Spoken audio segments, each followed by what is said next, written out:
Hello everybody, welcome back. This is chapter 4, Our Country, India. Mind opener, India is called a land of diversity. Why do you think India is called so? Diversity means a lot of variety because India has a huge variety of language, culture, religious practice, so forth.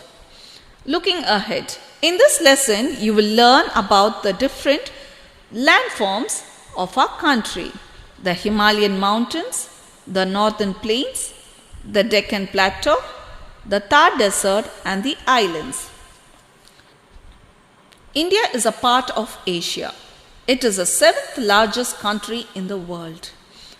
Yes, according to the census, World Meter 2021 says it is about 1.39 billion, which is 139 crores. So we are almost leading. We are in the second place in population with more than 100 crore people living here. India is the most populated country in the world after China. So when you see the population, China is leading first and we are following. It is also one of the most beautiful countries in the world. As I mentioned, India, because of its diversity, it's beautiful by itself. Our country is not the same everywhere. It has many landforms. We have mountains, plains, plateaus, deserts and islands. Very few countries in the world can boast of so much variety. This is what makes India so beautiful. Yes, it's not the same throughout India. From the top to the bottom, our landforms are different from each other. So when you pronounce plateau, you have to keep the U silent. But when you have plural, it is plateaus. If you have doubt, please refer to the Google. Himalayan mountain ranges, a group of or a line of mountains. So it follows one after the other. Mountains are portions of the earth that rise steeply from the surrounding area. A chain of mountains form a range. So as I mentioned, range means one after the other, they follow. It is a chain process. All along the north of our country lie the mighty Himalayan mountain ranges.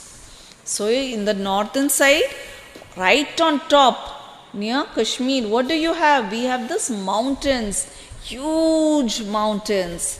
These range have some of the highest peak in the world, such as Mount Everest. Which is the highest peak in the world? Mount Everest. Yes, we should be proud that it belongs to India. The highest peak in the world. Kanchenjunga and Nanda Devi. These are also the highest peaks there. The high peaks are covered with snow throughout the year. Here in south, we don't experience the snowfall. But in the northern area, it is very cold throughout the year. Nearly 365 days, the area is covered with snow. It's chill, it's cold. So what happens? Very few people live there. Population is less when compared to the southern area. Many of our main rivers like the Ganga, the Yamuna and the Brahmaputra start from the Himalayas. So where are these rivers? You can see in this map. This is Ganga, the Yamuna here and the Brahmaputra. And where are rivers coming from? They are coming because of the Himalayan mountains, the peaks that are covered with snow. They melt down and they form this river. They are always flooded. They are being fed by the snow. As they flow down to the plains, several smaller rivers join the main rivers. Yes, surrounding you have small rivers, they join this big rivers. The melting snow from the mountains keep these rivers fed through the hot and dry summer months. So summer months also, you have these rivers always flowing with water. They never go dry. As we move down to the lower slopes, we find thick forest. This is called the Terai region. So if you see down, you have tall grasses here.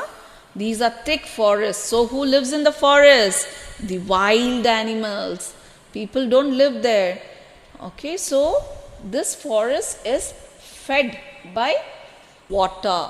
So this water gives good minerals. As we have learnt earlier, rivers, they carry good fertile soil, minerals. They transport them from one area to the other. That's how this terrain region has been formed. Did you know several years ago, the land where the Himalayas now stand was covered by a vast ocean called the Tethys Sea. So now we don't have the sea there, it is the mountains.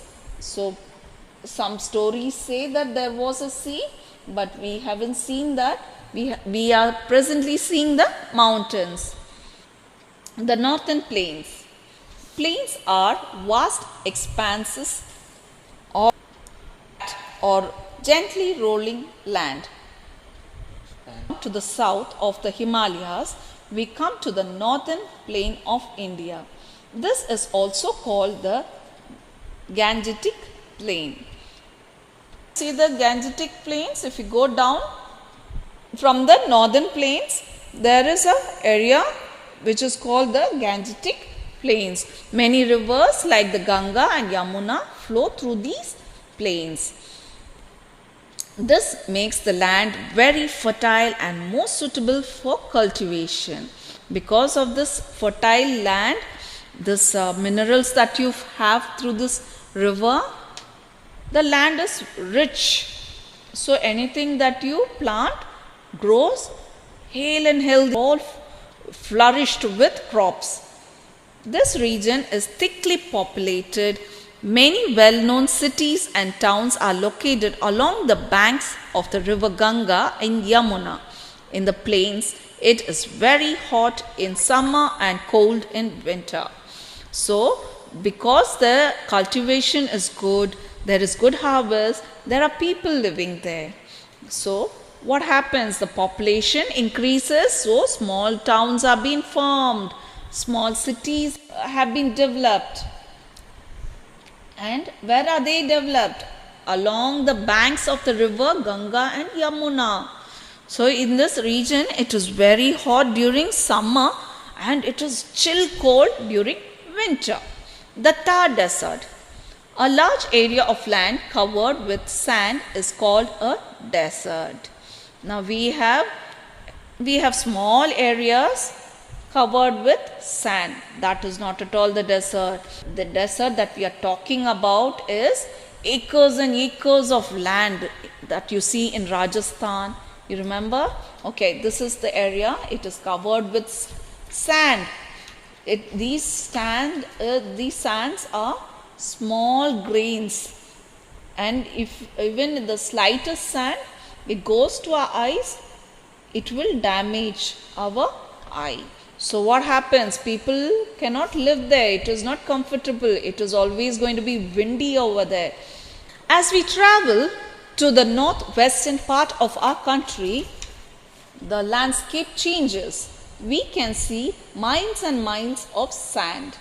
This area is called the Great Indian Desert or the Thar Desert. So this area on the northwestern part of India, where there is large landscape of miles and miles of sand, is called the Great Indian Desert or the Thar Desert. This region gets very little rainfall. The climate here is dry and hot in summer and cold in winter. So what happens here? There is no rainfall. Why there is no rainfall? No trees and plants around. Because there are no trees and plants, there is no rainfall, there is no cultivation, there is no people around there. So the life over there in the desert is very tough. During the summertime, it is very hot, and during the winter, it is cold. If you have life in the desert is difficult. The desert region is not thickly populated. Yes, the camel is commonly used in the desert for transport. It is called the ship of the desert. Why do we call camel as the ship of the desert? Because it is the only animal which is comfortable for transporting human being and for other purpose. Now if you see how the camel is, its eyes, it has long eyelashes which helps it cover when there is sand. Do you know the Indian camel has a single hump, but the Bactrian camel has a double hump. What is a Bactrian? It is the ancient camels that used to be there. Oasis. This is a place where you have some greenery. There's some water body here. There's some place where you can drink some water and relax. So in the desert there is a beautiful creation by God that people can relax. The Deccan Plateau and the Ghats. The southern part of India is a peninsula. A peninsula is a piece of land jutting into the sea and surrounded by large water bodies on its three sides. Now peninsula, you can see the map here down. The southern side, it is called the peninsula. Why are we calling peninsula?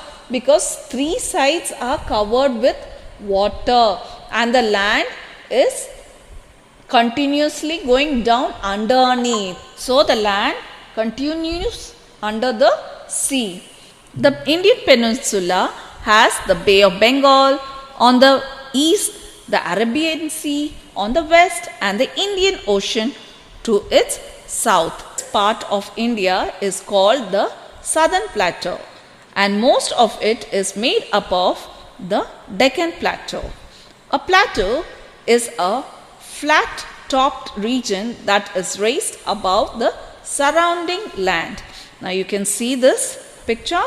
If you have this land that is raised up and it has a flat surface, it is not like the mountains steep, it is flat rolling. Some parts of the plateau are covered with thick forest. This region has a moderate climate that is neither too hot nor too cold. So the plateau region has many rivers like the Krishna, Kaveri, Godavari and Mahanadi. These rivers are rain fed. So these four rivers, how are they formed? Because of rain, not because of snow. We don't have snow in the south. It is the rainfall. They often become dry during the summer, unlike the snow fed rivers of the north. So during the summers, we don't have much rain. So what happens to these rivers? They almost get dried up. But after a short period of time, as the climate goes cool and there is heavy rainfall, these rivers get overflown. This region is very rich in minerals. Thus, we have rich soil here. Some parts of the plateau are covered with thick forest. This region has a moderate climate that is neither too hot nor too cold. So this region is moderate. To the west and to the Deccan Plateau are the mountains called the Western Ghats. So which is the Western Ghats? You see on the west side there is Western Ghats. To the east of the Deccan Plateau are mountains called the Eastern Ghats. So Eastern Ghats, which side did I say? Right hand side. So here you find the Eastern Ghats. These mountains are not as high as those in the Himalayan range. Himalayan mountains are very high. They are a protection to our country along the east and the west coast of India. They are called the coastal plains. So this is called the coastal plains. The islands. An island is a piece of land surrounded by water. Now if you can see in this map, there is a piece of land which is surrounded by water body. This is called the island because all the sides it is covered with water. But there is life in the center. There is greenery, there are plants and trees, there are animals, there are people living in it. If you look closely at the map of India, you will find several small islands in the Arabian Sea and the Bay of Bengal. Can you see these small island? Yeah, people do live here. In the Bay of Bengal, there is a group of islands called the Andaman and the Nicobar Island. In the Arabian Sea, there is another group of islands called the Lakshadweep Island. So you see here a group of islands. This is called the Andaman and Nicobar Island. And here in the Arabian Sea, we have this Lakshadweep. These islands are part of our country. So we are privileged to have these two beautiful islands. Thank you everybody for listening. Kindly listen to this a couple of times. You will be familiar with all these. We'll catch you later with the next lesson. Till then, you take care. Bye-bye. God bless you.